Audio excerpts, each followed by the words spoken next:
Well, we may have finally started to get our chilly, depressing Minnesota weather outside, but I can promise you there'll be nothing cold or depressing about the action we've got for you tonight.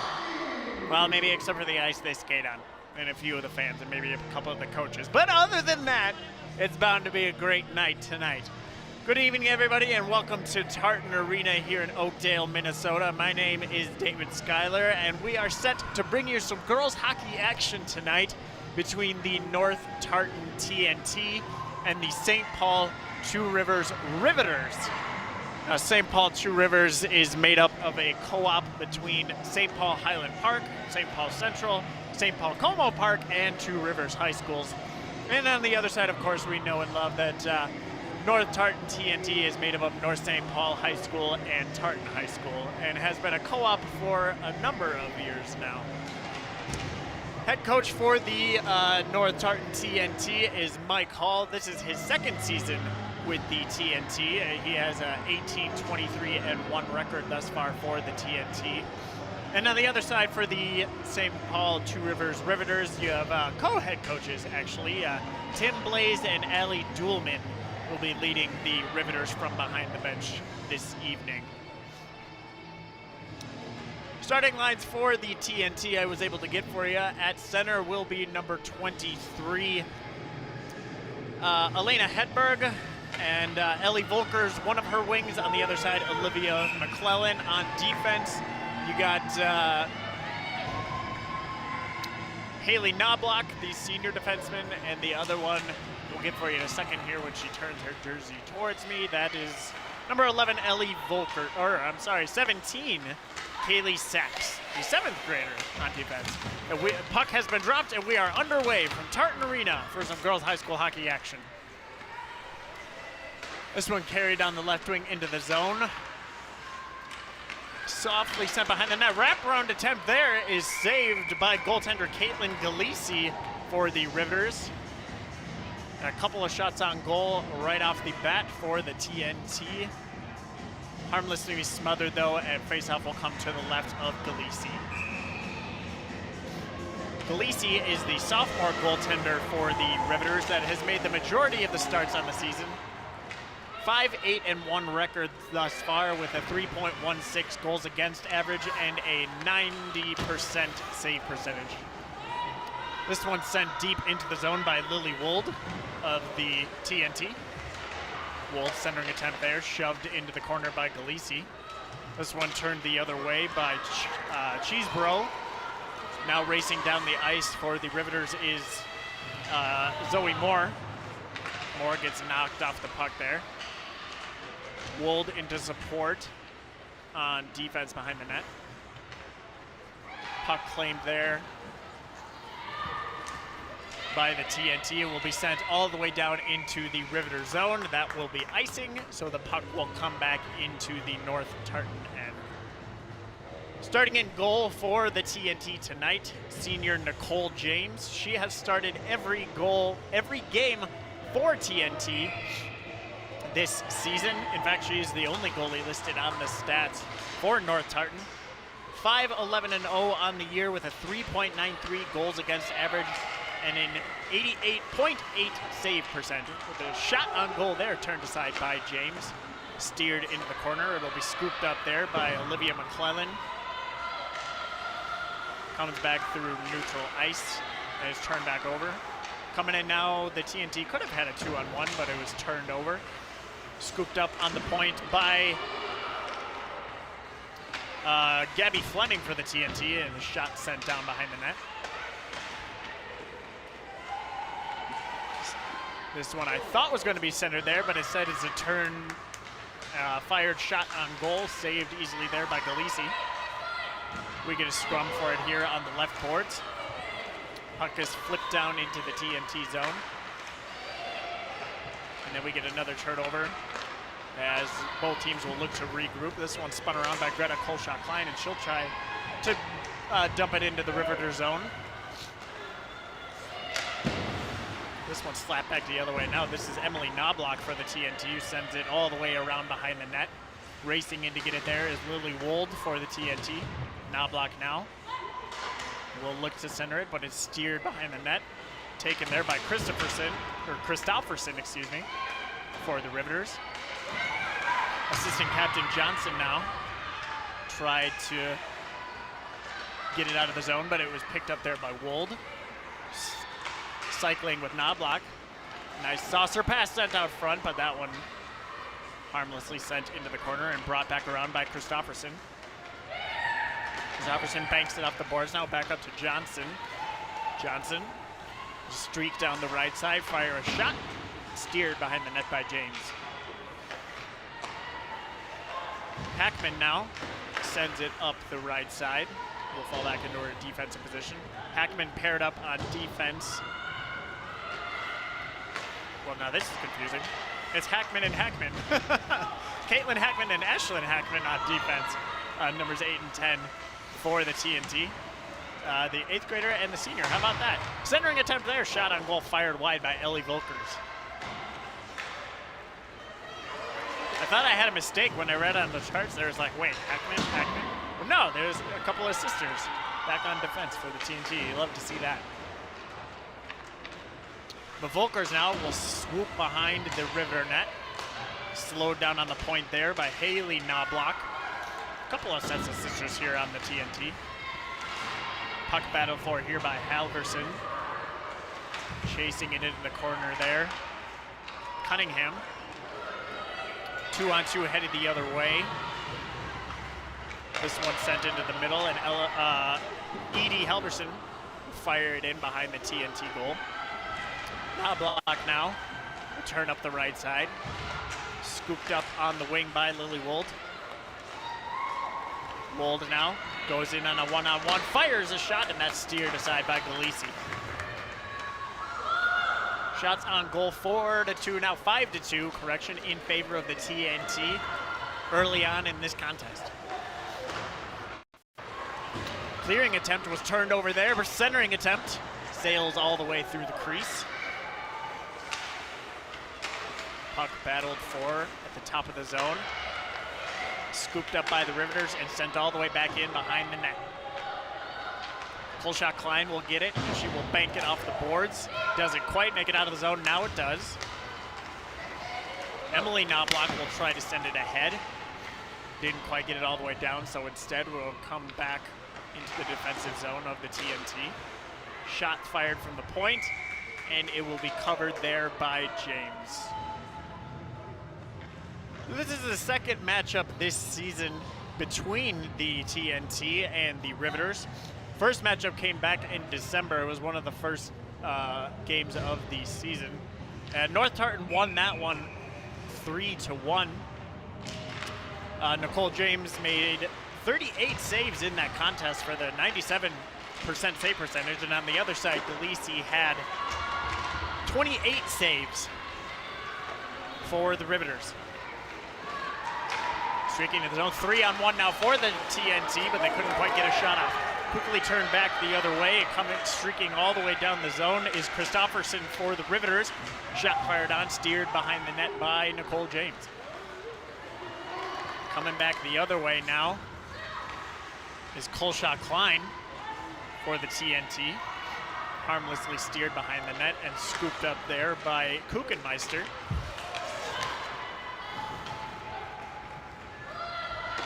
Lisi will play it behind her own net. Couple of Riveters there trying to give it out. A dangerous pass up front. Shot fired on by Caitlin Hackman, and that one sails over the top of the goal. Puck bounced out to center now by Kaylee Rawl. Almost had a one-on-one there, but the puck is turned over, and Hackman now will streak through the neutral zone, cross the red line, and backhand it into the Riveter end.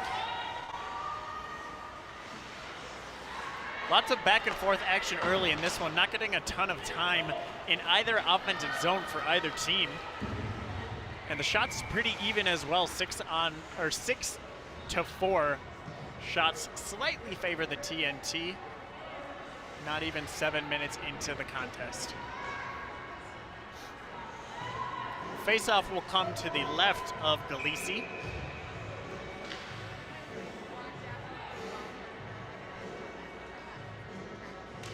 It'll be Elena Hedberg to take the draw for the TNT. Shot fired in there. Not sure if Galisi saw it, but she makes the blocker save.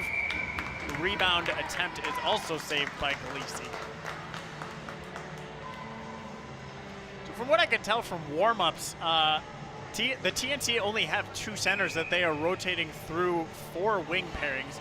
You got Hedberg and you got Wold playing center for the TNT. We'll have to keep an eye on that and see rotating through the centers if fatigue might start to set in later on when we get to the third period. 2-on-2 headed now. Great defensive play there from Kaylee Sachs of the TNT. This puck sent all the way around the zone and will come all the way down into the Riveter end, but no icing as it was touched at the line there by Hernandez. Nice pass across the length of the ice. This would have been carried in by Johnson. Johnson couldn't quite get the puck centered. She is defended there by Wold and Sachs. Sachs now camps out can't stop the attack as the puck is brought into the center. Fired from the point. 3 Riveters battle for it there, and the puck is steered to the corner by James. Nice save. Shot from the point. Glove saved by James. Couple of good looks there for the Riveters. Shot fired from the point by Isabel Hernandez, but no problem for James as she was able to get the glove on it. And the offense will come to her, or the face-off will come to her left in the offensive zone.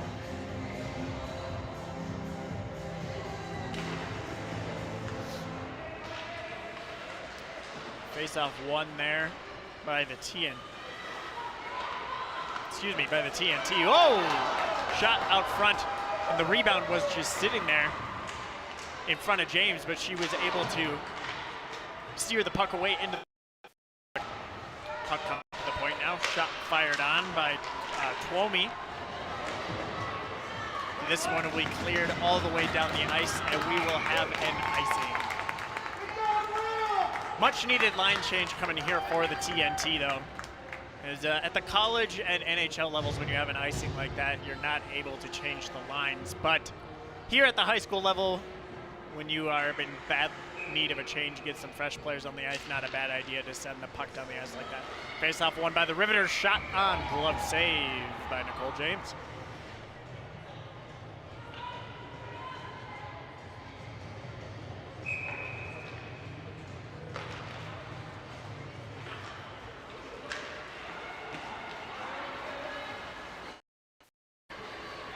This one carried all the way down the ice. Centering attempt there by Wold sails all the way through. Coming back the other way now, we got a 3-on-1 at the Riveters hurry. Streaking down the right side with it was Rubish, but she couldn't quite get a pass through. And a great defensive work there. Puck turned over at the top of the TNT zone, and the Riveters will send it behind the net. That one oh, it did clear out of zone. It looked to me like it was sitting on the blue line. And I was just about to say that the TNT couldn't quite get it out of the zone. But instead we get an offsides. The puck will come in the neutral zone just outside of the TNT zone. Wold will take the draw here against Cheeseborough. Cheeseborough with the win for the Riveters, and puck will be sent all the way down, scooped up there by Sachs for the TNT. Sachs gets it back to Knobloch. Knobloch couldn't connect with anybody on the pass, so it'll go all the way down into the Riveter end, but icing was waved off. Emily Knobloch now on pursuit of Magnuson. Magnuson battles for it there with a couple of other Riveters in TNT. This one tipped into the TNT zone. And Sachs will chase after it. She reverses ice. Sends it back to Martinson. Martinson lost it there. The TNT content to send it all the way down, and we will get a couple of fresh players out on the ice for both sides. So yeah, from what I can tell on the TNT side of things, rotating through 3 lines early in this one with a couple of centers there. They don't exactly have a deep bench a lot more players over on the Riveter side of things than on the TNT. So cycling through 3 lines with 2 centers from what I can tell, and 3 D pairings for the TNT.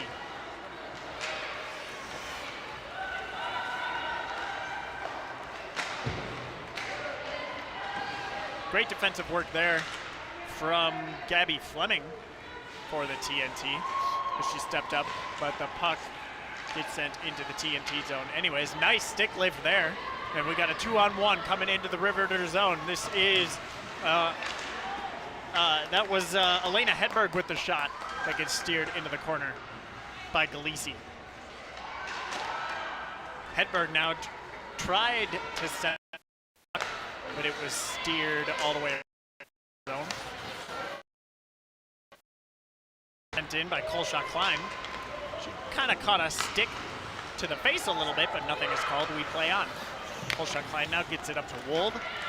Wold sent it deep into the zone. Emily Knobloch will pursue it there. Sent around by Christofferson for the Riveters. Rubish now will take it into the zone. She drops it back for Rubish. And the puck trickles all the way onto the TNT goal where it is covered by James. Taking another look at it there. The puck was dropped back and I was just sitting in between the legs there of Ella Johnson, and as she didn't know the puck was sitting there, and James was able to jump on it quickly and keep anything disastrous from happening. This one's sent all the way in onto Galisi. She steers it to the corner. Rivak is the first one there for the TNT. Coming back down the ice now with it is Ella Johnson. Johnson will streak all the way down the right side, cuts to the middle, and it's turned aside by James. Magnuson now for the Riveters, fires a shot. Oh, and James thought she had it in her chest, but it trickled off to the side. Narrow miss there for the Riveters. Coming down the right side now, Hedberg fires it into the zone, delayed offsides on the TNT, so they will have to touch up. Puck intercepted there by Hedberg for the TNT. Magnuson battles for it now. It's taken away by Zoe Moore. Moore heads down the left side. Tried to cut to the middle, but it was stolen away there by Knobloch. Or by Sachs, excuse me. Shots on goal now favoring the Riveters by a 13-10 margin. 4.5 minutes to go here in the first play of action. Shot fired on, steered to the corner by Nicole James. Couple of TNT and 3 Riveters battled for it behind the net there. Puck won by Rubish. Rubish sends it up to the point. Shot blocked by Knobloch. Great defensive work in front of the net there. As the puck steered to the corner, scooped up in front. This is Halverson now. Halverson looks for a defenseman. Couldn't quite get it to her. This one's sent behind the net. Puck will be sent all the way down by Lily Wold, and we will get another icing.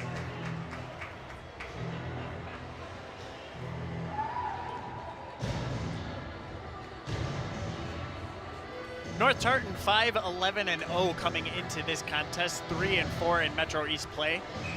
And the Riveters 6-9-1 overall, 1-4-1 in Metro East play. But the TNT Tuesday night had a massive win when they defeated number 8 ranked South St. Paul by a 6-1 score. That was a gigantic win both for section implications and conference implications by the TNT. So they look to carry the momentum from that big win into this one and pick up a couple of key victories as they look to move up the standings. Offsides is called here as Christofferson tried to bob and weave her way into the zone, but one extra little cut there had her teammate in the zone a little bit too early. Hedberg now on the draw for the TNT, and Cheesebro for the Riveters. Backhanded into the zone by Halverson. Looks like a double shift as the Christopherson, excuse me, on defense. Shot fired from the point, steered behind the net. Finish the point here in a second as we're getting a peppering of shots. Is this one knocked over to the right side? Good pass across the zone there, but it hopped over the stick of Ellie Volkers. This one sent into the zone. Gabby Fleming picks it up. Hedberg now will reverse course and send it back to Volkers. Volkers tips it into the Riveter zone. This one carried out by Cunningham. Was knocked up into the air there. Pass sent forward out of the reach of Daly, and this will go all the way down, and we will get another icing. But as I was saying, it seems like the Riveters might be double shifting a little bit early, since Halverson and Rubish was back out there quickly. Now taking the draw for the Riveters is Rubish, with Leitner on one wing and Johnson on the other.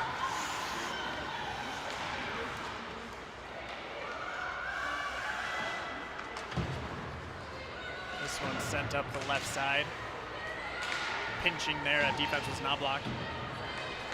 Knobloch falls back, passes it to the middle, a little bit out of the reach of Daly.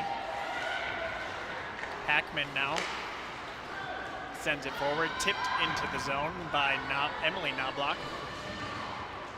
Emily Knobloch knocked it away from the defender, but couldn't quite scoop it up, so it'll be sent out of the zone onto the stick of Ella Johnson. Johnson now tries to get around Kaylee Sachs, but couldn't quite do so. Instead, we get a battle along the wing for it. 2-on-1 in front of the goal. Player wide open there. Big save by Nicole James. This one sent all the way down for icing, but that was probably the biggest chance that we've seen for either team in this contest, as Kate Rubish found herself all alone in front of the net after a great pass. But James was able to clamp down on the 5-hole, and we remained scoreless with just over 1:30 left here in the first period. Faced off won by the TNT, but it is sent on to their net. We will get another draw right away to the right of James. This one not really won by either team, which is just kind of settles in between the skates there, but it will be tipped out of the TNT zone. Racing for it there is Hernandez for the Riveters. Hernandez now reverses course. Her pass goes right into McClellan.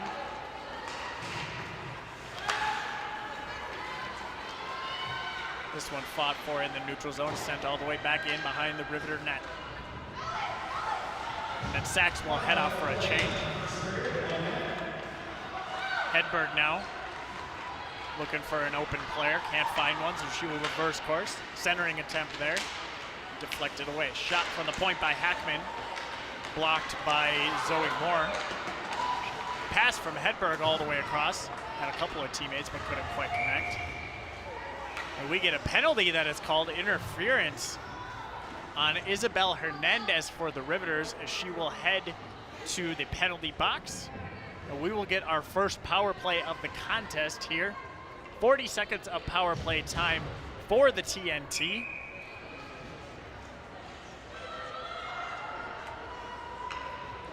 Now the TNT coming into this one, they have a 26% power play,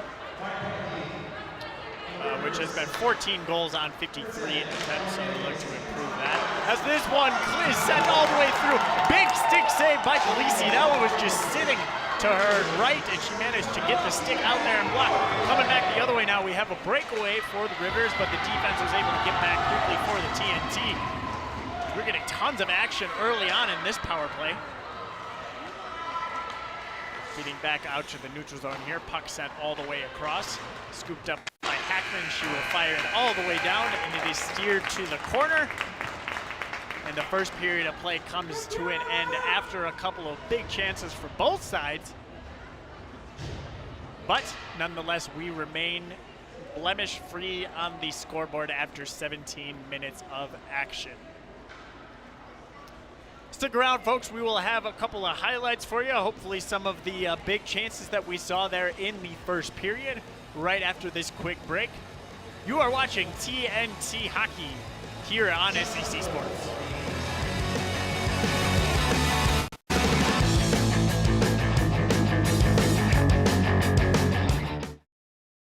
Ever hear the one about the frog? Put a frog in a pot of boiling water and it'll jump right out. But put a frog in a pot of cool water and slowly heat it up, and that frog will boil. It's alive. But as a metaphor for us and all that we go through as veterans, real-world experience. It's a story that rings true. We make excuses for how we feel. We push everything down. We tell ourselves the lie that it's easier to stay in that boiling water, to disconnect. And some days, maybe, it is. But you've never been interested in easy. Reaching out is hard. Do it anyway. You're not alone.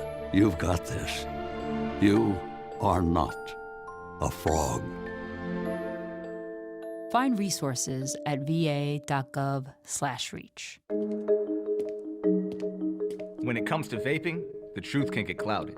So let's make it clear. Vaping is not safe for kids, teens, or young adults. It's just not. Because vaping can put microscopic particles into your lungs. And dangerous things like metals and volatile organic compounds into your body. And nicotine, the same highly addictive substance found in regular cigarettes. Nicotine can harm a person's brain development through their mid-20s. Affecting learning, memory, attention, and impulse control, and priming the brain for other addictions. Vaping products also come in kid-friendly flavors that can make them appealing to youth. And many kids also use other drugs, like marijuana, in vaping devices. With appealing flavors, high nicotine levels, and lots of promotion on social media, many kids think vaping is harmless, but it's not. So talk to your kids about the risks of vaping, because when you talk, they hear you.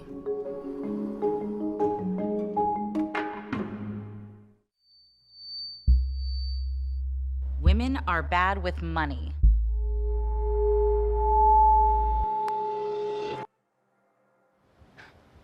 It's what the world's been saying for centuries. But now, we've got something to say. Save it. Save the old-fashioned advice, the empty excuses. It's all worthless, unlike us. To our fellow females, it is time to save ourselves by saving our money. Contributing to our futures, investing in our independence. Until we're no longer 80% more likely than men to live in poverty in retirement. So again, we say to that, save it. The falsehoods, the feelings of fault, then the funds. Learn how to save for your retirement at wesaysaveit.org. How was school?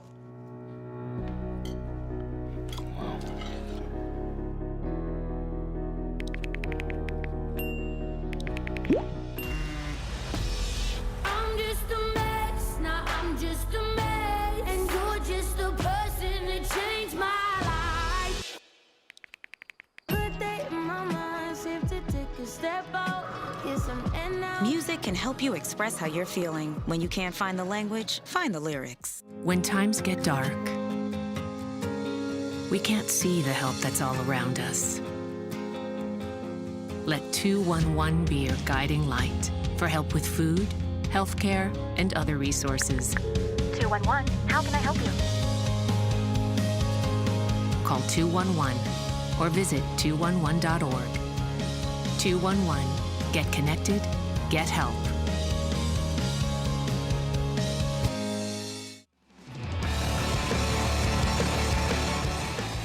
Welcome back inside Tartan Arena as we are scoreless between the North Tartan TNT and the St. Paul Two Rivers Riveters after one period of action.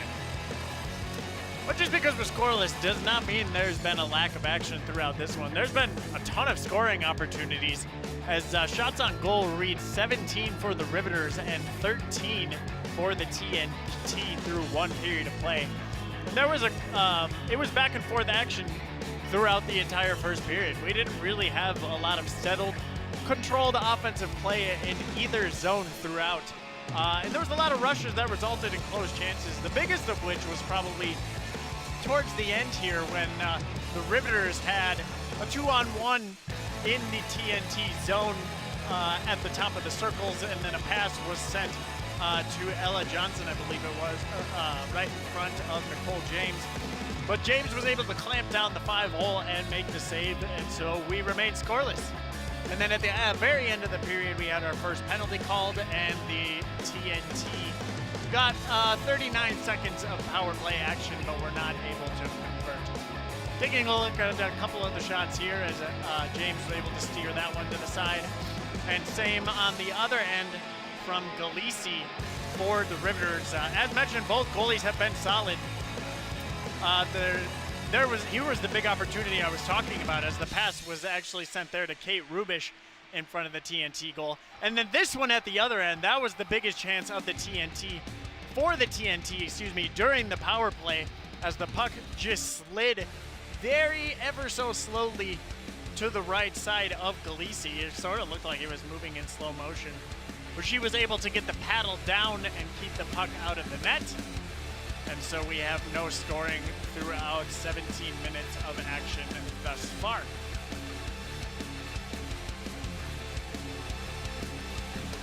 So we're just a little over halfway through the season at this point, just getting into the new year. Every team in the state now has played a few contests since we've gotten a couple of weeks into the month of January. And as we stand here a couple of weeks into the new year, in the Metro East Conference, South St. Paul is leading the way. But, as mentioned, a few nights ago, the North Tartan TNT squared off against South St. Paul, and they managed to defeat them by, honestly, a rather shocking final score of 6-1. That's the first time the TNT has beaten South St. Paul, at least in recent memory. I don't know if it's ever, but South St. Paul, typically a powerhouse program in single A, making state year in and year out. So that was a gigantic win for the North Tartan TNT, who find themselves tied for third place in the conference with the Hill Murray Pioneers. It's a little bit confusing how the conference play works at the high school level, though, because as you can see, Hill Murray's only played 3 games thus far, and North Tartan's played 7. So some teams play multiple teams in the conference multiple times, and other teams will only play teams one time. As Hill Murray 16-1-0 on the year, they're actually the #1 ranked team in AA right now with that 16-1 record. So Hill Murray only plays each team in the conference one time, whereas North Tartan, South St. Paul, Sinley, I think probably most of the other teams, if not all of the other teams, will play everyone else multiple times. So it gets a little confusing because, yes, somebody will win the conference at the end of the year, but they might not have the best record by winning percentage. Like, Hill Murray could go undefeated in the conference, but that doesn't necessarily mean they would win the conference. It's so confusing. But regardless, we definitely get some exciting matches in the Metro East Conference throughout the season. Hopefully that all made sense to you. It made sense in my head as I was saying it. But after one period of action, we have a 0-0 score, and we got lots to come from Tartan Arena in Oakdale, Minnesota. Stay with us. We'll have another quick break, and then after we come back, we will be set for the second period here between the TNT and Riveters.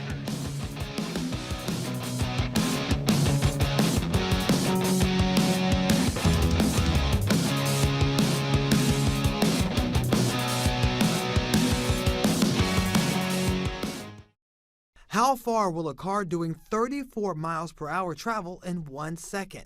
10 feet. At 34 miles per hour, a car will travel 50 feet in 1 second.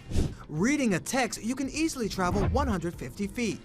The oncoming traffic at 34 miles per hour would be approaching at 100 feet per second. If you look away for a fraction of a second and drift into the oncoming lane, remember, keep your eyes on the road. Every year, more than 4 million pets enter shelters here in the United States. My friends at American Humane have been helping animals since 1877. The goal is to ensure that pets have a safe shelter during times of need, especially during natural disasters. Adopting a shelter pet allows shelters to help more animals awaiting care. Please consider adopting today and take some time to learn more about American Humane's other work at americanhumane.org.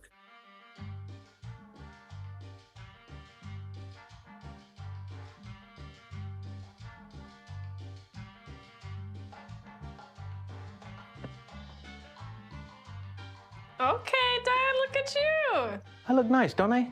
I see you. Adding your own flavor to fashion comes with age.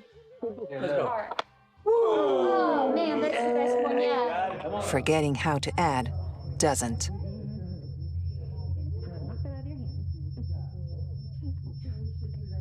Finding it difficult to work with numbers may be a sign of Alzheimer's. Dad, are you okay? An early diagnosis can help improve the quality of life for your loved one. High school. Yeah. Hey, Dad. Do you want to talk about what happened earlier? Learn the warning signs of Alzheimer's. Some things come with age. Some others don't. Are you ready to help your family get prepared for the unexpected? Everyone in? Here we go! Ladybug and Cat Noir know how important it is to be ready. Because you never know when Hawkmoth is going to strike, or a disaster will hit.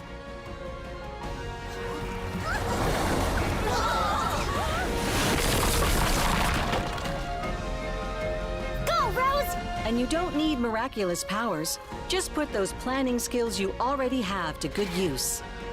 Know who to call, decide on a safe meeting location, and create an emergency preparedness kit.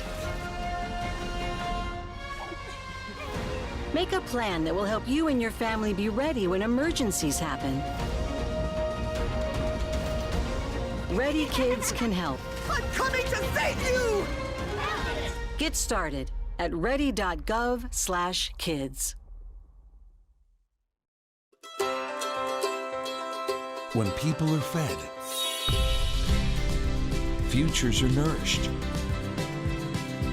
They can connect with the world around them, unlock endless possibilities, and thrive. Join the movement to end hunger. Volunteer. Advocate. Donate. Go to feedingamerica.org/actnow. We all know what it's like to feel alone. But it just takes one new connection. Want to get out of here? To empower many. This is unbelievable. It doesn't take a superhero to bring forces together. We all have the power to reach out. Let's go! And help someone feel like they belong. Pretty cool, huh? We are stronger together.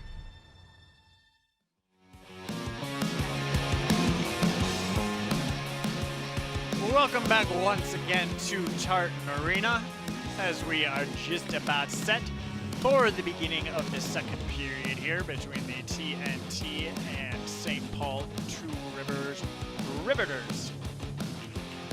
If I'm not mistaken, I think the Riveters have only been co-op for a couple of years. I could have looked back, when you look at the Minnesota Girls Hockey Hub, the history often includes before a team is a co-op, so I'm not sure it would tell me exactly when the co-op was formed, but I know it's been going at least for the past few years. Was when we do the scheduling for TNT, we look at the other teams to figure out who might be decent matchups or who are big conference rivals and whatnot. And since I have been working at SEC for a little over, it's almost 5 years now, close to 5 years, every one of these seasons there has been the St. Paul and Two Rivers co-op. So it's nice to see girls hockey is alive and thriving, though. There's a lot of co-ops, to be sure, because it doesn't exactly have the numbers and size of some of the big schools or some of the boys hockey teams that you might see. But it's nice that the schools are able to come together and form a co-op like this so that the girls are able to get some varsity playing time and have a team and have some fun playing hockey with their friends. Because who doesn't love playing hockey? It's a great time. Love it. Might be a little bit of an unorthodox co-op, if I'm being honest, because a lot of the St. Paul Central schools, St. Paul Central, St. Paul Highland Park, St. Paul Como, and then Two Rivers in Mendota Heights. But you get all kinds of unorthodox things when co-ops are formed, and what's important is that the high school kids get to have some playing time and play a sport that they've been playing probably their entire lives. So it's great. You love to see it, and it makes for some great matchups, some great rivalries. We are underway for the second period as this one carried into the Riveter zone by Caitlin Hackman. She will go all the way around the net and look to set up the power play for the TNT. Puck sent back up to the top, and Hackman there will send it back down. One-timer sent to the middle, shot fired wide. That was Knobloch with the shot out front. This one sent back up to the top. Hackman now sends it down to the left wing corner. Hackman will take it right back, look for a teammate. One touch pass gets blocked there by Leitner. Leitner will clear it down the length of the ice. Caitlin Hackman will scoop it up, stop behind her net, slow things down as they will look to set up the breakout. This one scooped up by Knobloch now, and she will send it all the way across to Kolshaw Klein. But the puck gets turned over there. As the Riveters are trying to make a change, and they bounce it through the zone. Breakaway here coming in on James. And the player got tripped up a little bit in front of the net. Fans wanted a call, but none is called. So instead, it will come all the way back down the right wing side. And the penalty comes to an end. We are back to 5-on-5 action. As the shot gets sent behind Galisi. And it's battled for there in the corner. This one picked up by Cheeseborough now. She will look to break it out. Sails it into the neutral zone and sent right back in. Scooped up now by Christofferson. Christofferson to take it, send it into neutral zone, turnover here, and we get a 2-on-1 the other way if they hurry. And instead it is an offsides as Olivia McClellan was just a little bit ahead of her sister Maddie. You know what, that explains everything there. There was a little look that happened after offsides was called, and I was kind of thinking, well, that's a little harsh, but they must be sisters.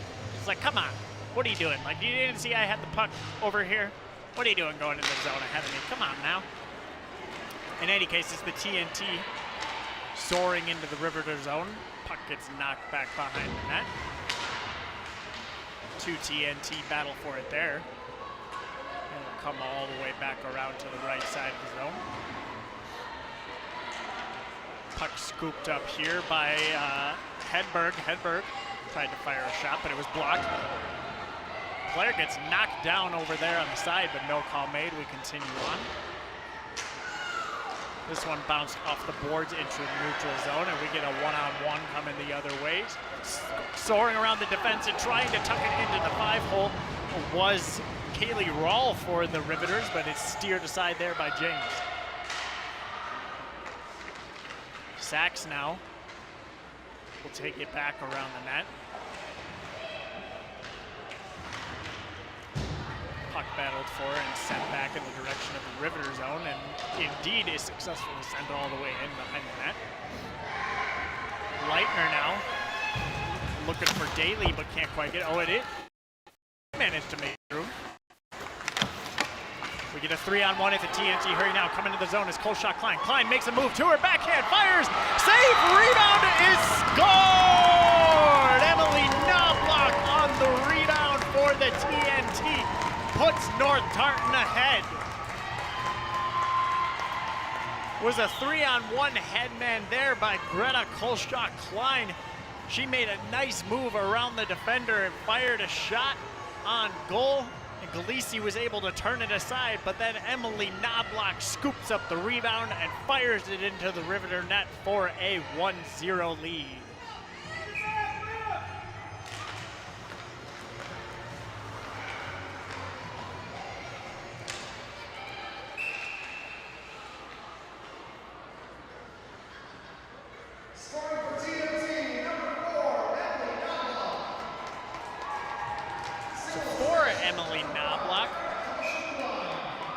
That is her team-leading 14th goal of the season.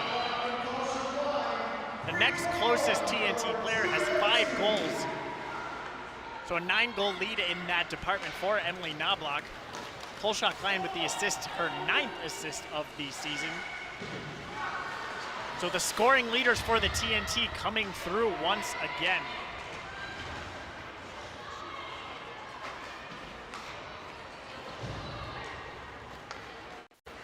After the goal now, the Riveters tried to break it out of their zone, but unsuccessful to do so on the passing attempt.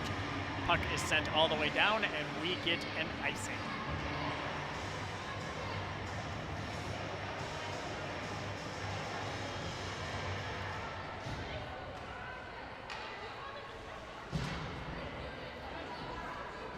Oh, it is not an icing. Instead, we have a member of the TNT who is sitting in the penalty box. So we will get a face-off in the Riveter offensive zone to the right of Nicole James. And the Riveters will get their first power play opportunity of the contest. St. Paul True Rivers coming into this one with a 12% on the power play. The penalty kill for North Tartan stands at 80% on the season. This one sent all the way down the length of the ice. And the Riveters will look to regroup and try to set up the power play. This is Christofferson with the puck as she makes a nice spin move behind the net. Sent across there. Christofferson will carry it in.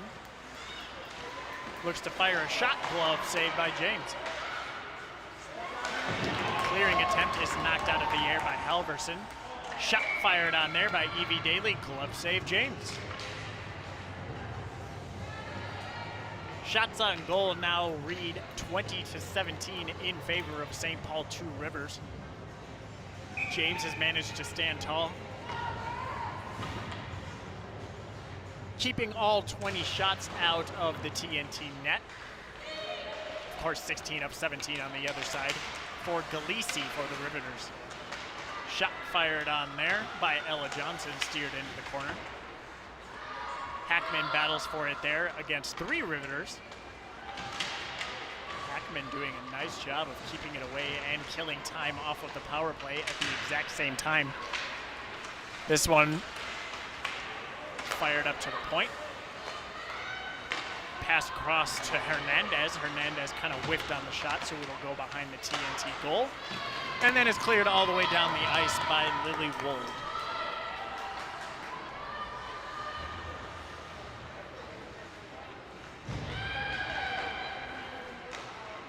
This one broken out now of the Riveter zone by Hernandez, but the puck is turned over and then is sent into the Riveter bench by Kaylee Sachs.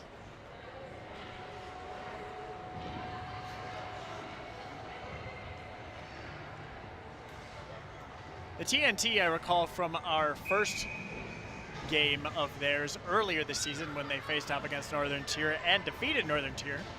If I recall correctly, the TNT return all but 2 players from last year's team, so plenty of experience up and down the lineup for the TNT. And they have 8 seniors on the roster as well, so plenty of veteran leadership for North Tartan. TNT full strength. Power play over, back to 5-on-5 action.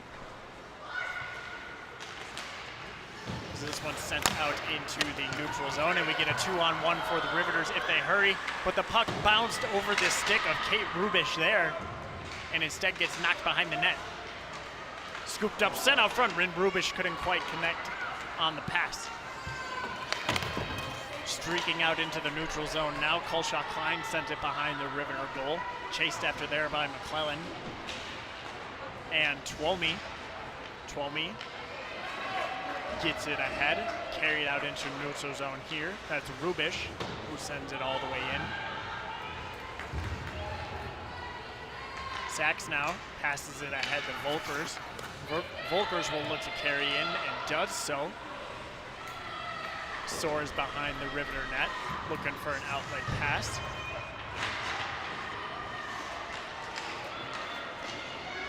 Halverson now takes it the other way for the Riveters. 3-on-2. Looking for a pass, can't quite find it. Rebound was sent up to the middle, and we get a 2-on-1 coming the other way if they hurry. Puck drop back to Wold. Wold now will take it all the way around. Looking for a pass up into the center, scooped up there by Martinson. Martinson fired a shot, and that goes wide. Rebound. Shot into the glove of Galisi. And we get a penalty called, not sure on which side. It'll be Hernandez headed to the box for the Riveters, so another power play coming for the TNT.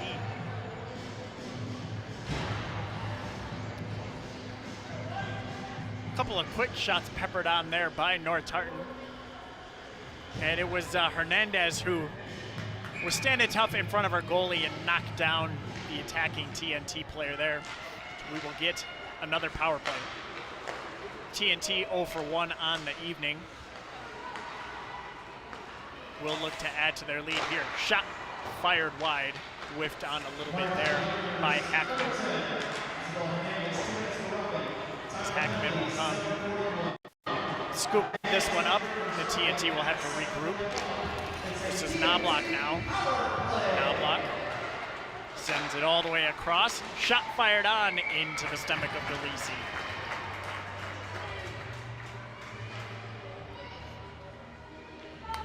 Top power play unit for the TNT is consisting of Knobloch, Wold, and Volkers.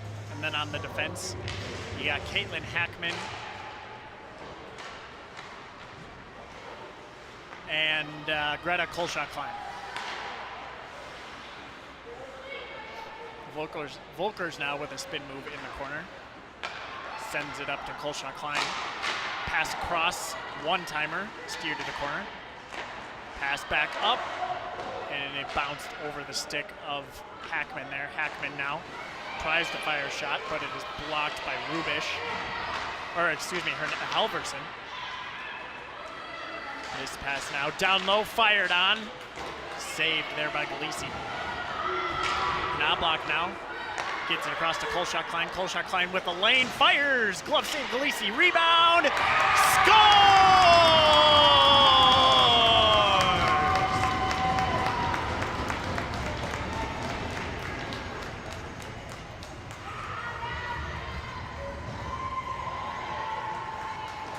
Emily Knobloch picks up the rebound and gets her second goal of the game, and we have a 2-0 contest.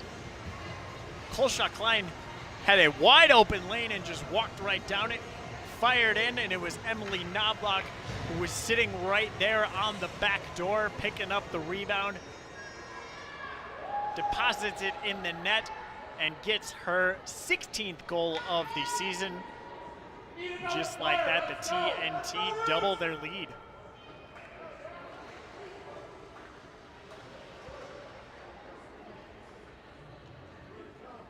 Ref's giving some kind of an explanation now to Coach Mike Hall. I don't know what's being talked about or discussed.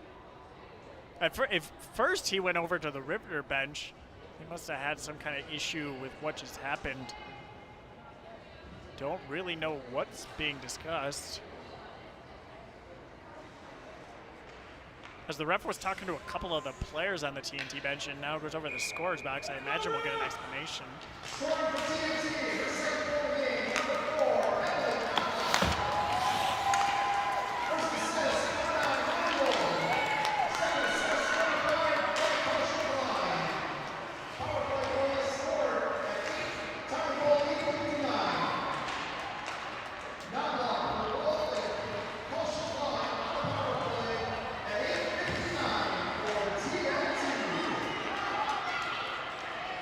Oh, I thought we were, sorry for going silent. I was listening to the announcement of the goal.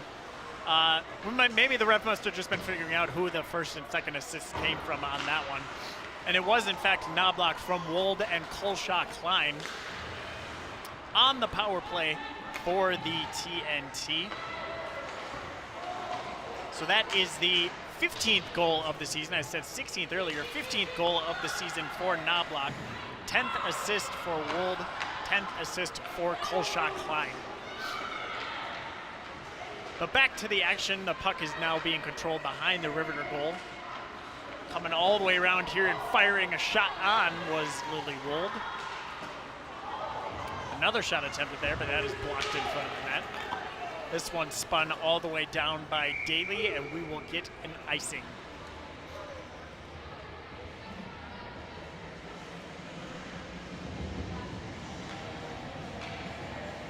So after a scoreless first period, we get a couple of goals here in the second, both of which have come off of the stick of Emily Knobloch.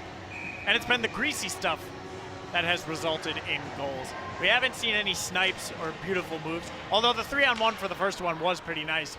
It was still a rebound that resulted in a goal for that one, and then it was the second one that was on the rebound as well.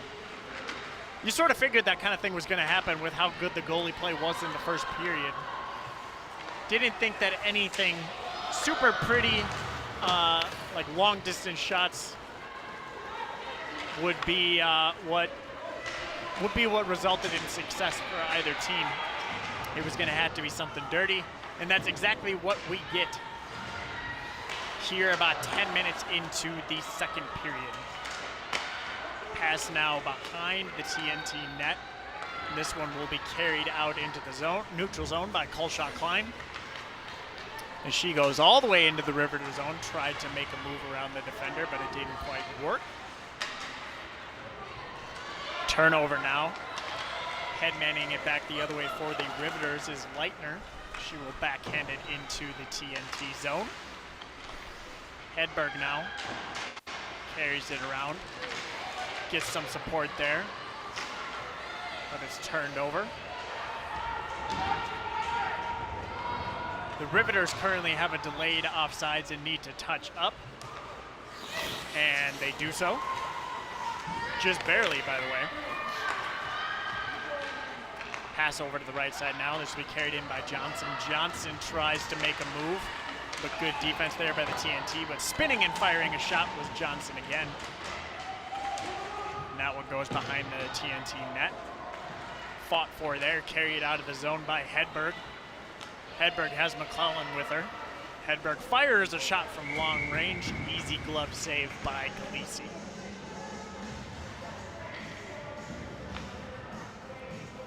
.450 to go here in the second period. Shots on goal now read 28 for the TNT and 22 for the Riveters. As the power play did a big favor for the TNT as they managed to muster a lot of shots on goal during that one. And they've managed to turn around the narrative, as I believe at the end of the first period they were trailing in shots on goal, but now find themselves ahead by a good margin. So the ice tilt, I guess you could say, if you believe in such things, has been in favor of the TNT here in the second period. But there's still a lot of hockey left to be played, and this one definitely is yet to be decided.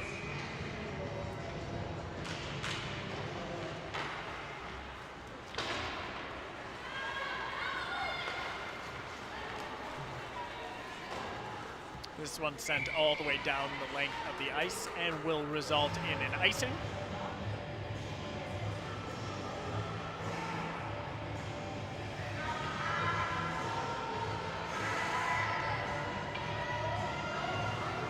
Kuchenmeister to take the draw here for the Riveters out of the other side.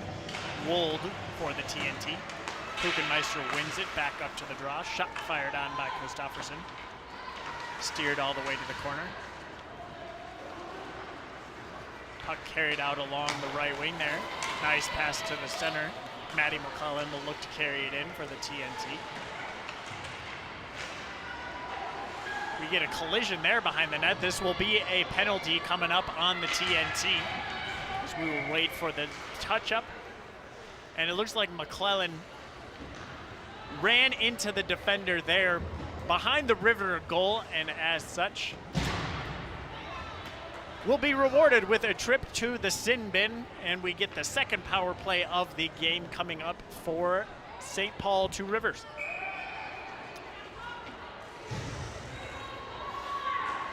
Riveters 0 for 1 on the power play tonight.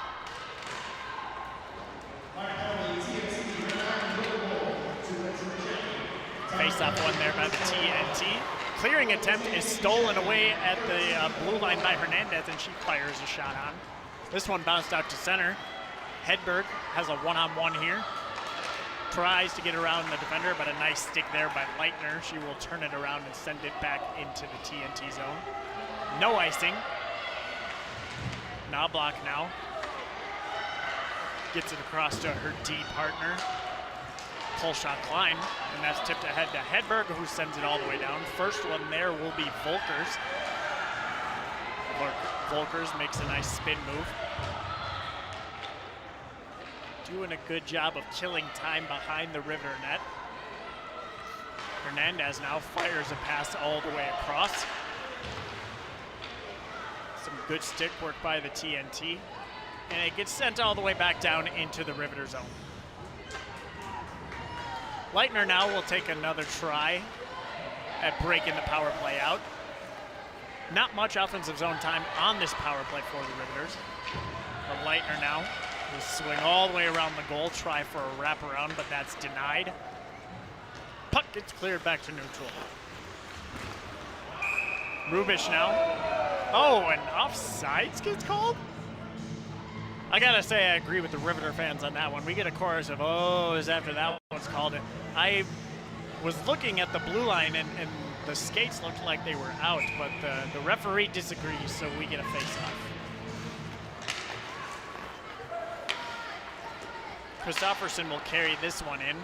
Look to set things up as we're 27 seconds left here on the power play. Shot fired from the point, and that one sails just wide. Christofferson now gets it down low.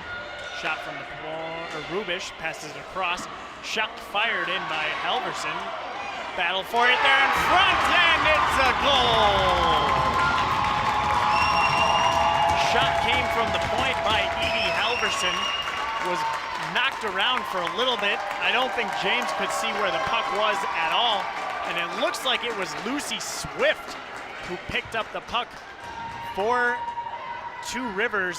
And you can see her standing there at the top of the crease, and she does in fact get her stick on it and knocks it over James and gets the Riveters back within one at the 14:57 mark of the second period.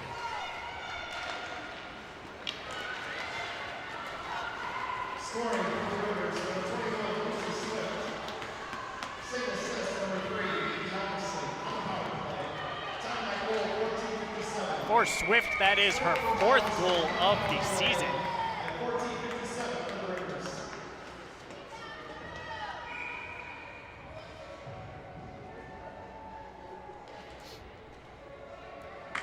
And as far as the power play opportunities go for St. Paul Two Rivers, that is their 8th power play goal on the season. So just like that, we are back down to a 1-goal game. Now, they say that a 2-goal lead is the most dangerous lead in all of sports. And the Riveters will look to make that come true. If that's the right phrasing for how I would say that. As it was the TNT who scored first on the goal from Knobloch with 13:31 to go in the second period. Then they had another goal on the power play. Didn't quite catch the timing of that one. Unfortunately, I should have marked it down and I didn't. Announcer's mistake. But nonetheless, she gave the TNT a 2-goal lead, and now the Riveters get back within a goal with 2:03 remaining in the second period. And 3 goals here in the second period it's a little bit surprising, I gotta say. After the scoreless first, I suppose something was going to give. There was a lot of good opportunities in the first period, so something had to give, and it did eventually. We get 3 goals here, and we will see how things play out the rest of the way. This one broken out through the neutral zone here. Carried in behind the TNT goal. Bounced off the boards there, and we get a 2-on-1, maybe 3-on-1 the other way. Heading to the front of the net is Hedberg looking for the pass, and it's tipped behind the goal.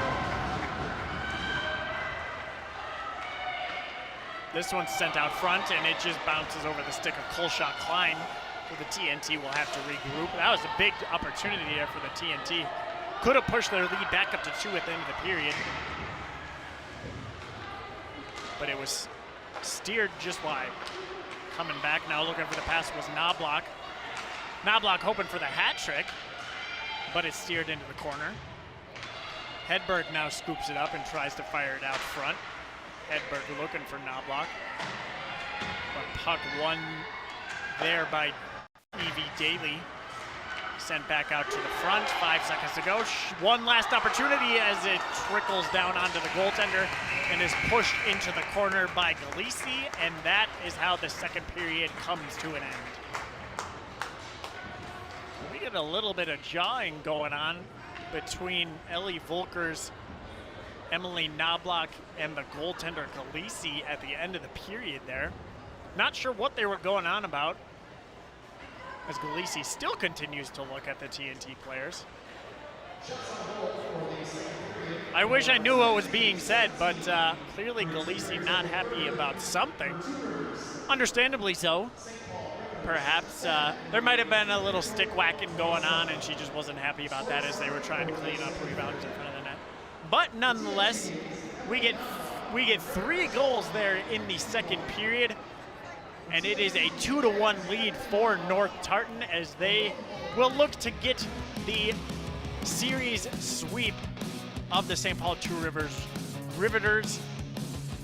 And we will see if they can do just that in the third period. Stick with us, we're gonna take a quick break, but when we come back, we will look at highlights from that second period. You're watching North Tartan Girls Hockey.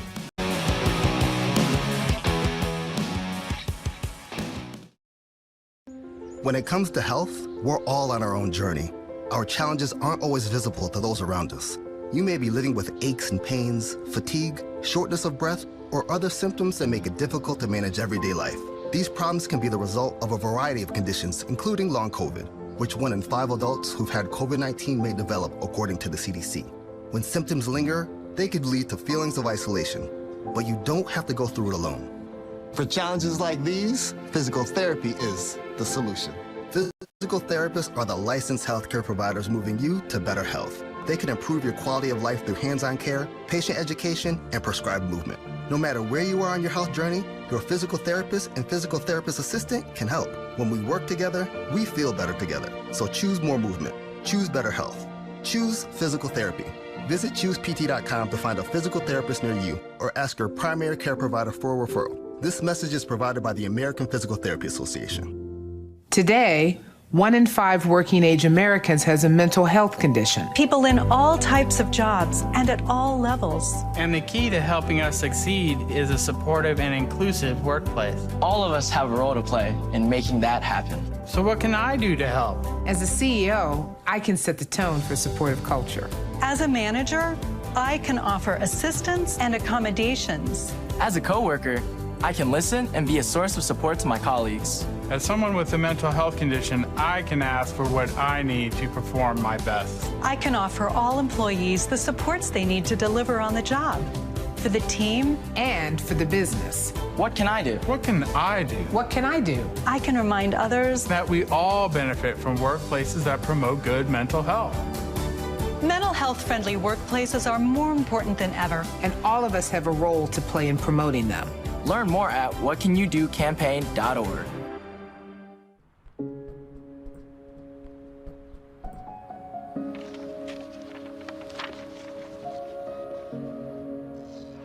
Dear moms and dads, we know it's not always been easy, and it's been a lot of hard work. It's not worth trying. What you have achieved here today is going to help us and our futures. It's not worth trying. It is why we are coming up on stage to collect your diplomas. Everything I do it for you. Mom, love you always. No, it's true. Everything I do it for When you graduate, they graduate. Visit finishyourdiploma.org to find free and supportive adult education centers near you. Today, we face an unprecedented crisis.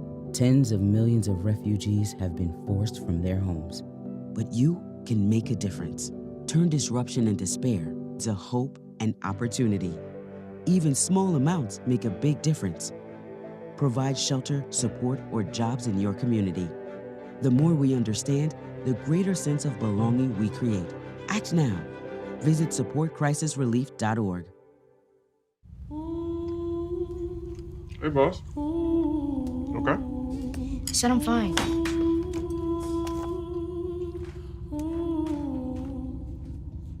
Put me to bed, see you in the morning. With the frosted Superman, but it wasn't on it. And we lost it. You can talk to me. It's been really, really hard for me.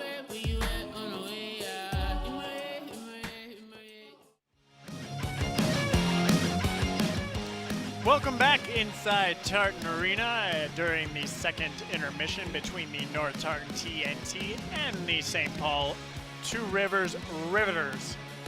Narrative changed a little bit there in the second period. After one period of play, the big story was the goaltenders and how they were standing on their heads. And to be fair, they are doing that a little bit still, what with having 30 shots on goal for the TNT and 27 shots on goal for St. Paul Two Rivers. But we did get 3 goals that were scored there in the second period, and we will take a look at how that happened. So first we had a decent opportunity there that maybe could have resulted in a penalty, but none was called. Another big save by James there to keep things scoreless early on. But then it was Knobloch who picked up the rebound on a 3-on-1 after a Greta Kolschak-Klein shot to give the TNT the lead early. Then later on, it was Kolschak-Klein once again firing a shot from the point, and Knobloch picked up the rebound next to the Riveter goal to give them the 2-0 lead. And then it was the Riveters on the power play. It was Lucy Swift on the power play for the Riveters as the shot was fired in from the point by Evie Halverson. And then the rebound was knocked in by Lucy Swift for her 4th goal of the season, and we have a 2-1 contest after 2 periods of play. Looking ahead for North Tartan, we're finally at the point where we can fit the rest of their schedule on our graphic. They play so many games, we never used to do so, but here's how the rest of the season shapes up for the North Tartan TNT. Got one more conference game left on the docket as they will face off against Hastings coming up on the 16th. Then a few big games for them as they take on some ranked opponents. Number 10, Breck, turned things around as they had a couple of down seasons there, but North Tartan's played them the past couple of years. And then they will close things out with a Wisconsin swing, sandwiched in between a couple of contests against Hopkins Park.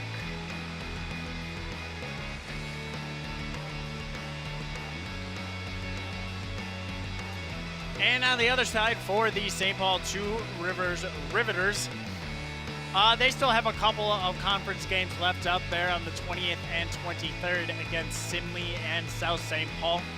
But they will take on quite the slate of non-conference opponents along the way as well. They will get to take on Northern Tier there at the end of January, just like TNT did earlier in the season. And Northern Tier, definitely quality opponent with 11-4-1 record. And they were receiving votes in the state rankings. But the TNT were able to beat them for one of their 5 wins earlier in the season, so that was a big win for the TNT back when that happened.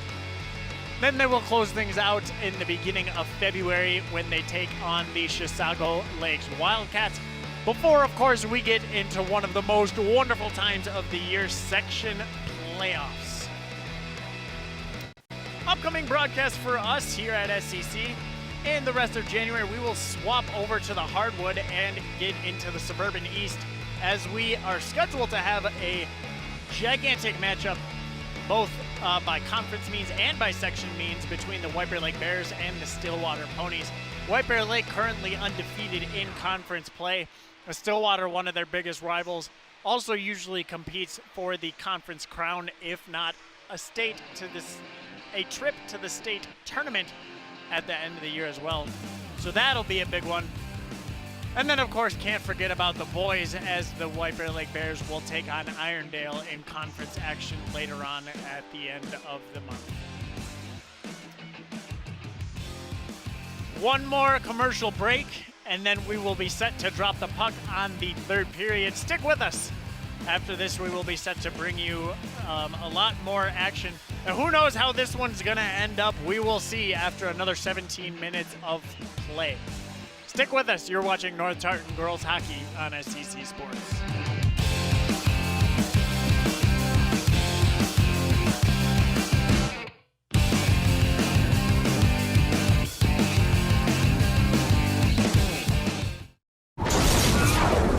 As a veteran, you get a lot of advice, but wisdom's harder to come by.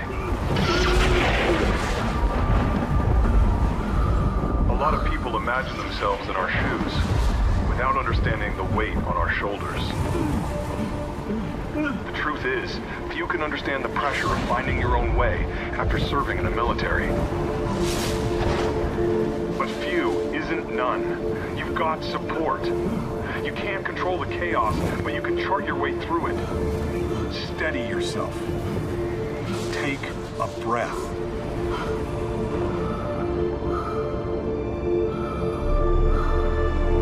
You're not alone.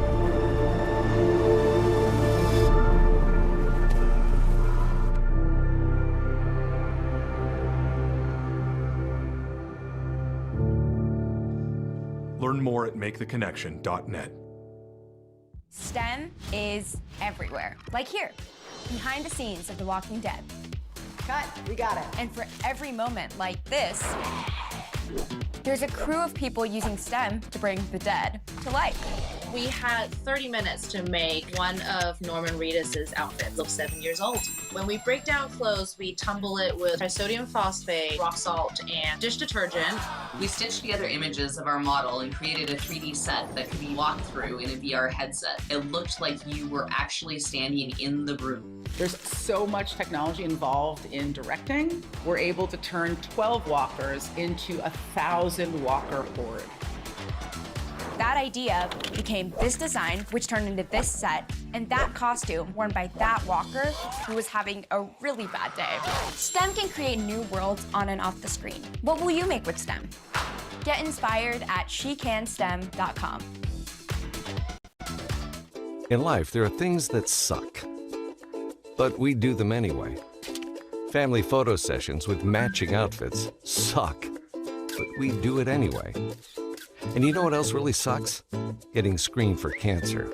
But you've got to do it anyway. Screening can save your life from cancer, or even help prevent certain types of cancer. For more information, visit getscreenedforcancer.org. You see certain things get reincarnated in your children. My daughter is very much inspired by my wife's artistic pursuits. So my daughter started making necklaces. She makes what we call affirmation fashion. I tell her every day that your black is beautiful. Your black is beautiful. Your black is beautiful. And if there's anything better than being beautiful, it's being smart. And if there's anything better than being smart, it's being kind. And reaffirming that every day is our method of making sure her chin never drops. My dad wasn't around, and I remember riding a bike and falling off and cutting myself, and me never just wanting to get back on it. People ask, how your children learn how to ride a bike, and you didn't. I didn't teach them. I just created an environment where they taught themselves, and all I had to do was be there.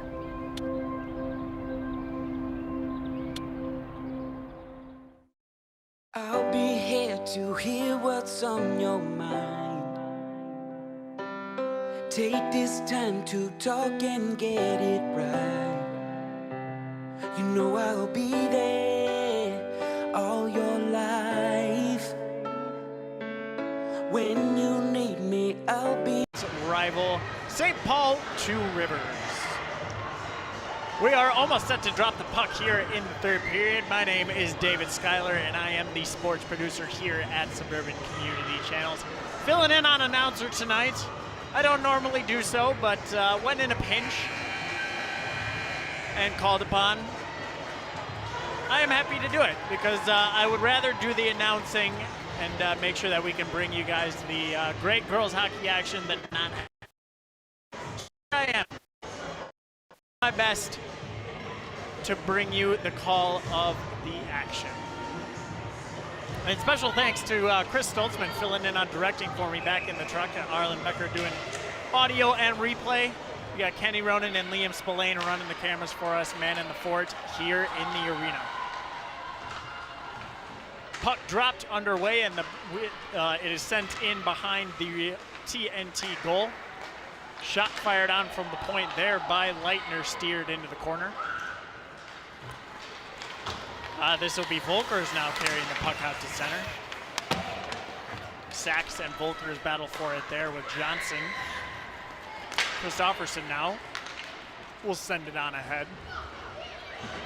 Sachs chasing after the puck into the corner.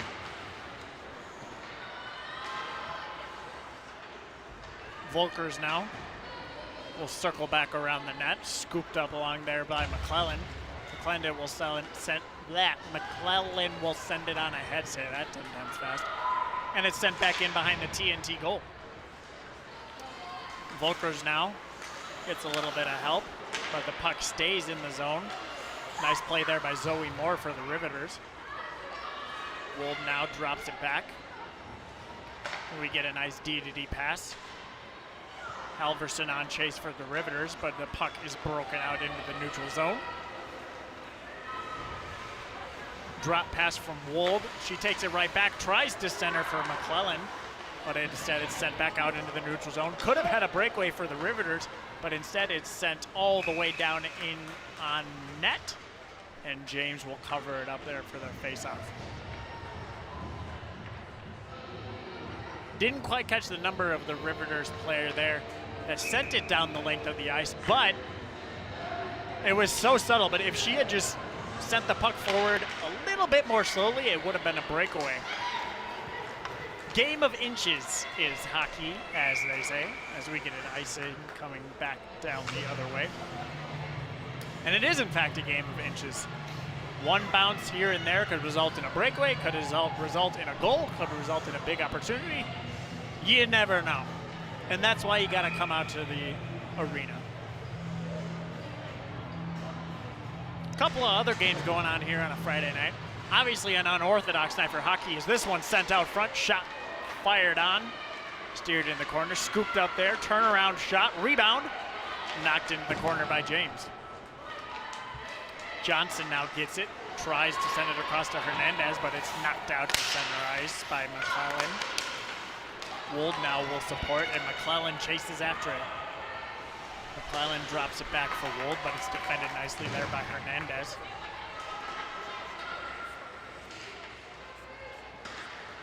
Puck sent into the center, shot fired on by Olivia McClellan.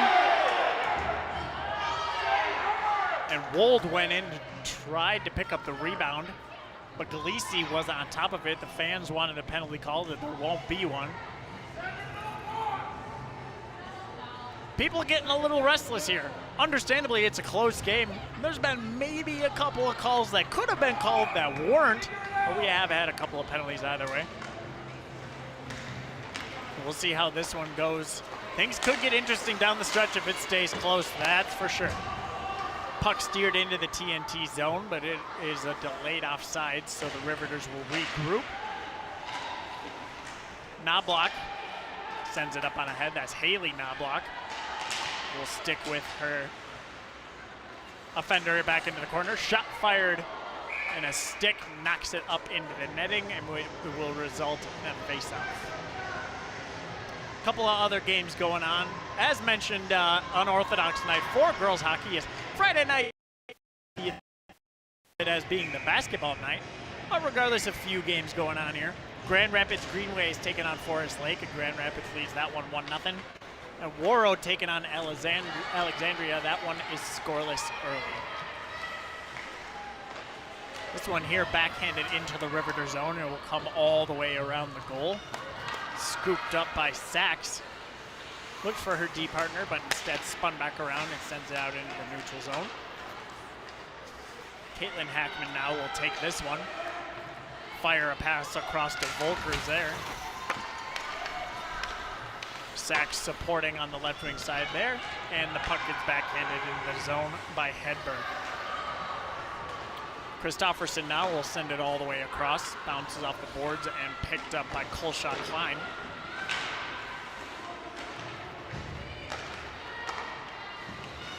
Sachs now passes it up ahead to McClellan. Wold on support here in the corner. She is countered there by two different Riveters. This one taken out, not quite to the neutral zone. Stuck along the boards there. Great defense by Sachs. But the battle won by Johnson, and she will take it down the ice. Johnson now swoops back around. Puck is turned over, and we get a 2-on-1 coming the other way. This is Wold, who fires a long shot, and it sails wide.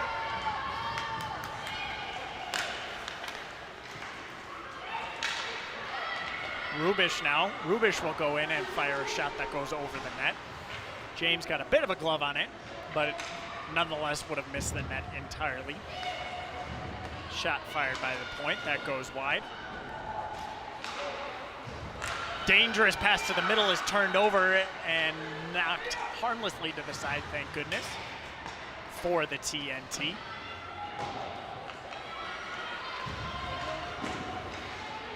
This one is sent down the length of the ice and will result in an icing. It was almost caught up to there by Elena Hedberg, but she couldn't quite get to it. So we will get a face-off to Nicole James Wright with 12:05 to go here in the third period. Shots on goal now read 32 in favor of the TNT and 30 for St. Paul 2 Rivers. So the goaltending still been the biggest component in this one, as there's been plenty of opportunity at just a 2-1 score here with just under 12 minutes to go in the contest.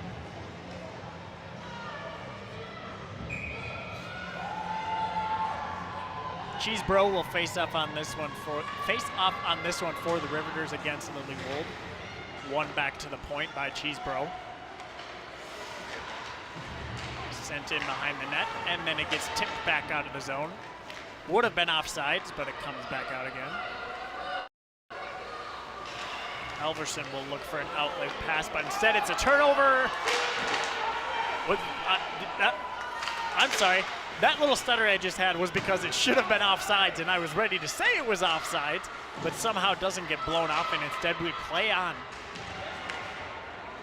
That one directed in front of the Riveter net, now carried out behind. This one knocked all the way into the TNT zone. Almost had a breakaway if they would have hurried, but instead harmlessly scooped up behind the net. Turnover once again in the neutral zone. Kolshaw Klein will scoop it up behind the goal. Pass out to the center, nobody home.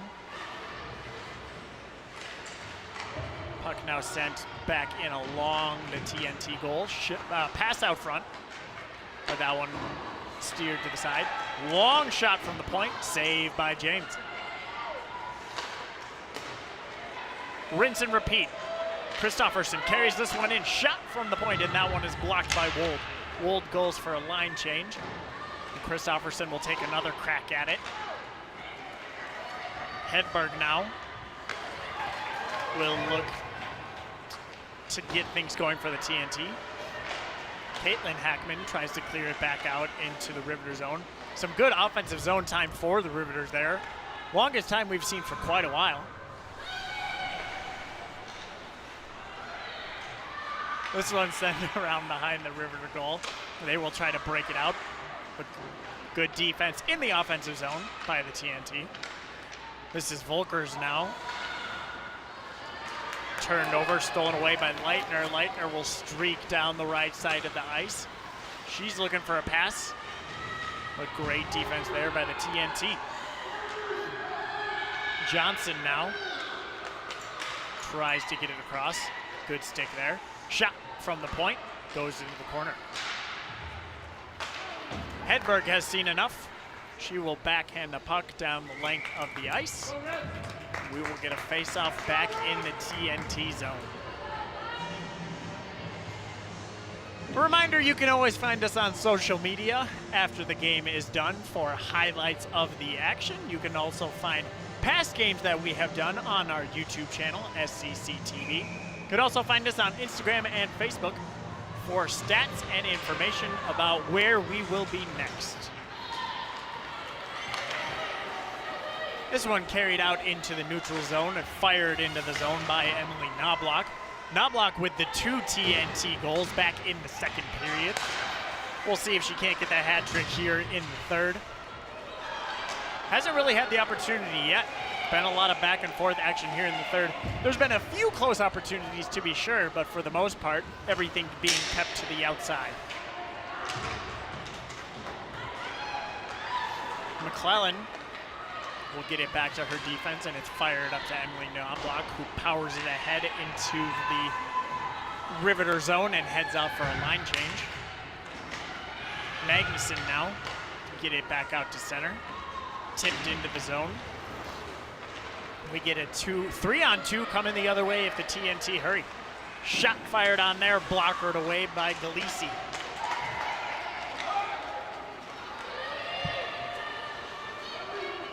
Swift, the goal scorer for the Riveters, will carry it all the way behind the TNT goal. She is knocked down behind the net there. Pass comes up to Leitner. Leitner content to just keep it in the zone. Pinching in there and firing a shot on was Christofferson. She was taken down. No penalty called. We play on.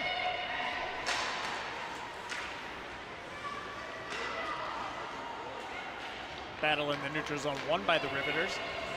But it is scooped off by Colshaw Klein, who fires a slap shot all the way in on Galisi. Wold on a good forecheck now. Gets a little bit of support from Knobloch.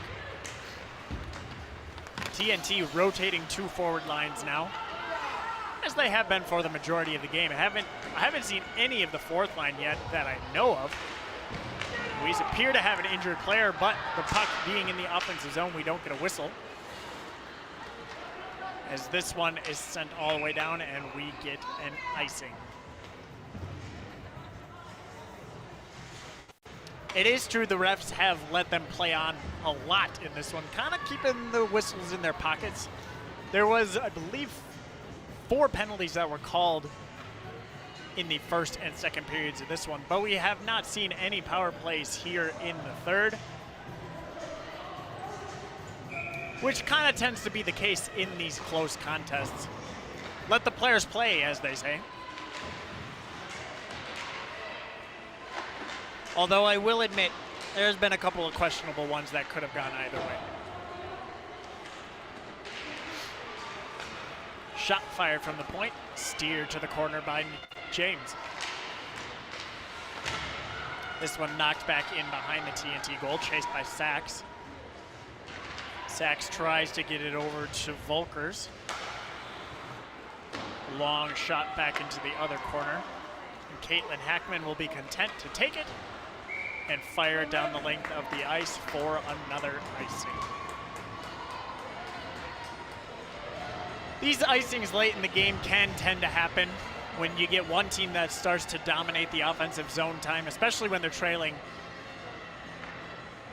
then the TNT are content to send it the length of the ice so that they're able to get a line change, get some fresh bodies, and try to hang on to this 1-goal lead with not a lot of time left. Gabby Fleming will chase this one into the corner for the TNT. Wold supports as well. Colshot Klein will break it out. She does a little bit of fancy stick work at the blue line and fires a shot on goal that's steered to the corner by Galisi. Leitner now will take it back out for the Riveters. Halverson will try to headman the puck along.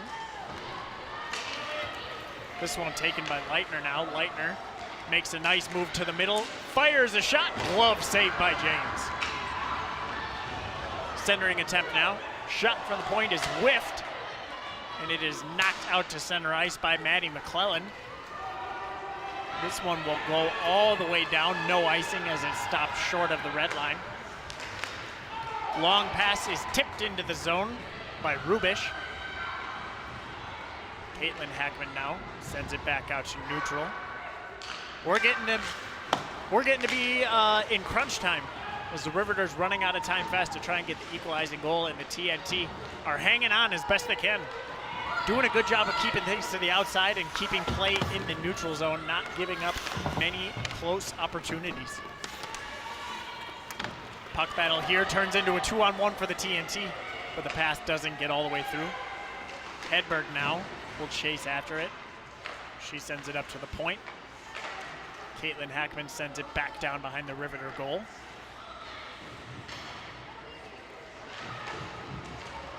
That is a dangerous pinch to be doing with 5 minutes left in a 1-goal game. Results in a 2-on-1 for the Riveters, but the shot steered to the corner. Great job of back checking there by the TNT to make sure that there wasn't a dangerous opportunity. This one now taken by Volkers into the Riveter zone. Volkers doing a good job there, getting it to Wold. Wold looks for a pass, and that sails all the way through harmlessly. Could have been dangerous, but instead results in nothing.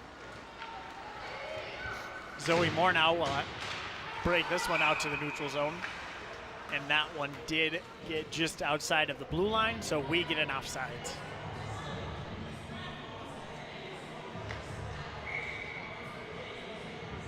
Timeout taken here by the TNT with 3:59 to go. Coach Mike Hall will look to get his top players a little bit of a breather and make sure they are fresh as we get into crunch time.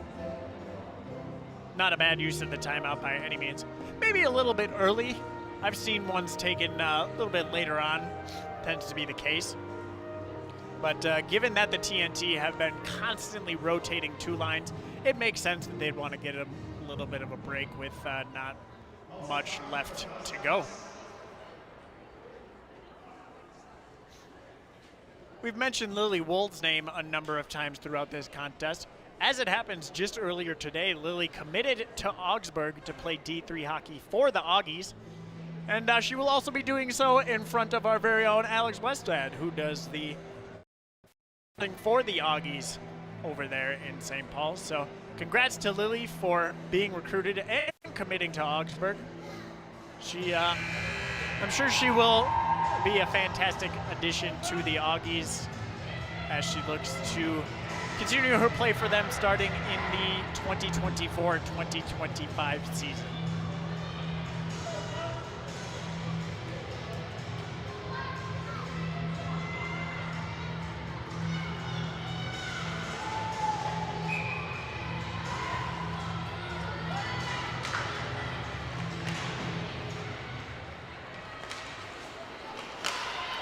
Puck controlled here in the neutral zone by Halverson for the Riveters.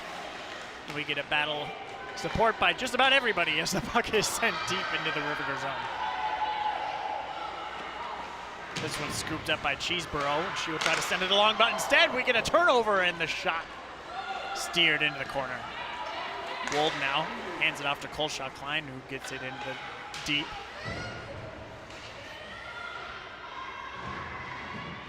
puck battle for here.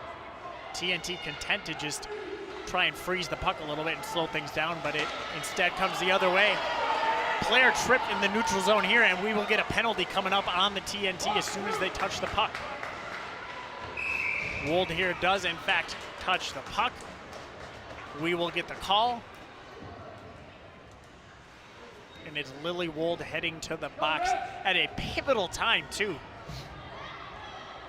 That was a nice play there by Halverson, I believe it was, who did a nice stick handle at the top of the zone as she was knocked down to the ice by Wold. So a big 2 minutes coming up on the man advantage here for the Riveters.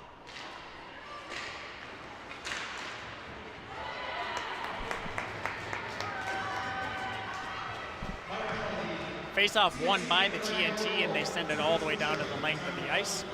Will be steered into the zone by Christofferson. She will slow things down and set it up. Riveters 0 for 2 thus far on the power play in this contest. Long shot fired and kicked away by James. Rebound scooped up by the Riveters, and they fire a shot on. That's blocked out front. Christofferson gets it on down to Halverson. Halverson fires another shot.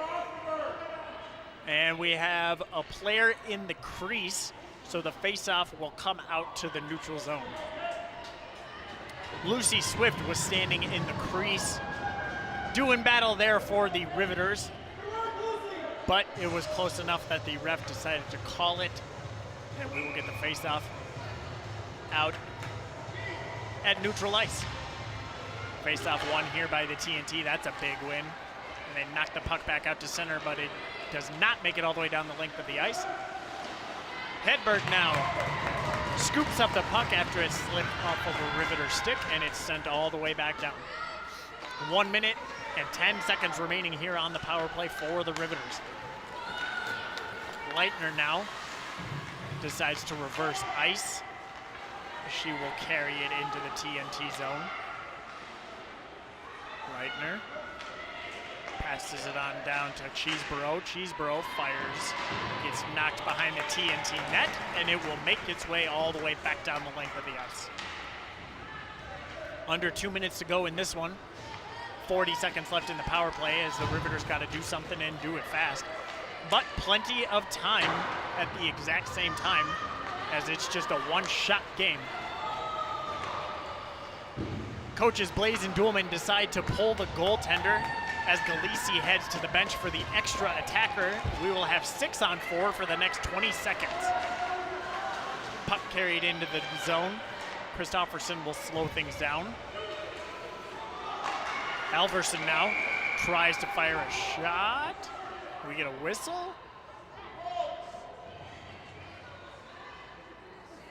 And both players being called? Both players being called. There must have been a scuffle going on in front of the net. It was Swift again, who had just been called for being in the crease, as she will now head to the penalty box, as will, can't quite make out the number of the TNT player, but regardless, both of them will be assessed penalties with 1:16 to go. So it would, it would typically be coincidental penalties that result in 5-on-5, but seeing as there's still 9 seconds remaining in the TNT penalty, and we have an empty net for the Riveters, I have to imagine it will be 6-on-4 hockey for 9 seconds. Then Lily Wold will be able to take the ice once again, and we will have 6-on-5 for the remainder of the game, which I believe is about 1 minute and 10 seconds.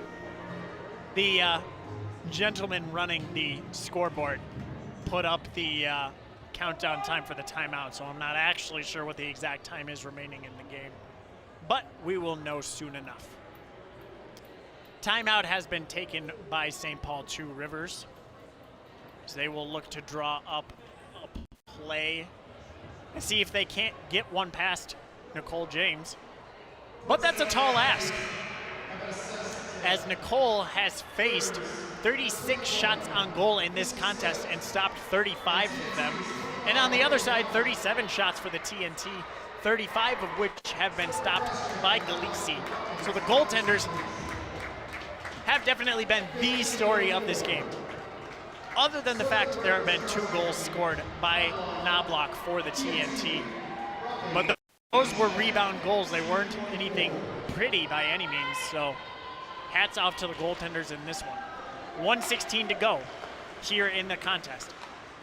Cheesebro sends it across. Shot fired on, steered to the corner by James. This one came all the way back around, sent to the front of the net. Rolled back on the ice. We are at full strength. 6-on-5 hockey with the empty net. So this will be an icing.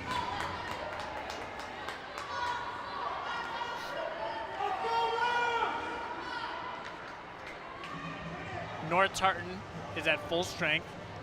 Both teams still with players in the penalty box, but those were coincidental penalties that were called. So we got 6-on-5 hockey for 55 seconds. Puck one back. Shot to the point. I don't think James saw that one, but it was steered to the corner harmlessly. This one taken all the way around the goal. Long shot fired. Kicked around in front. James doesn't know where it is. She falls on top of it. Breath of relief there for Coach Mike Hall, as there was a giant scrum in front of the goal. Long shot fired on by Leitner, kicked around by just about everybody, stays out of the goal. This one back to the point. Big win for the Riveters there. Cheesebro tried to fire across. This is Knobloch now. She's alone at neutral ice, looking for the hat trick, and she gets it! Emily Knobloch with the empty net hat trick for the TNT, and that will just about do it as she puts a cap on this one, gets her 16th goal of the season, and salts away a 3-1 game for the TNT.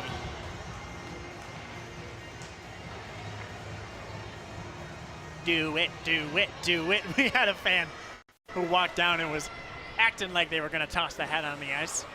Oh, hey, I got mine right here. Nah, they're about to drop the puck. I'm not gonna do it. You should have told me, Kenny. Camera guy Kenny. I would have been ready to yuck my hat out there. So, 20 seconds remaining in this contest. Knobloch gets the hat trick for the TNT. It is 3-1, and this one, it's looking like will end up just as the first one did. Very similar script, in fact. As back when these two teams met, that one was a 3-1 victory. And as time runs out in this one, we get yet another 3-1 victory for the North Tartan TNT against their Metro East Conference rivals, St. Paul Two Rivers Riveters. That's a mouthful. What a great game tonight. The goalies stood strong. We finished with 39 shots on goal for the Riveters, 38 shots on goal for the TNT. 3 goals for the TNT, all of which came off of the stick of Emily Knobloch. 1 goal back in the second period that was scored by Lucy Swift. In a game that definitely was not lacking in fast-paced action here tonight.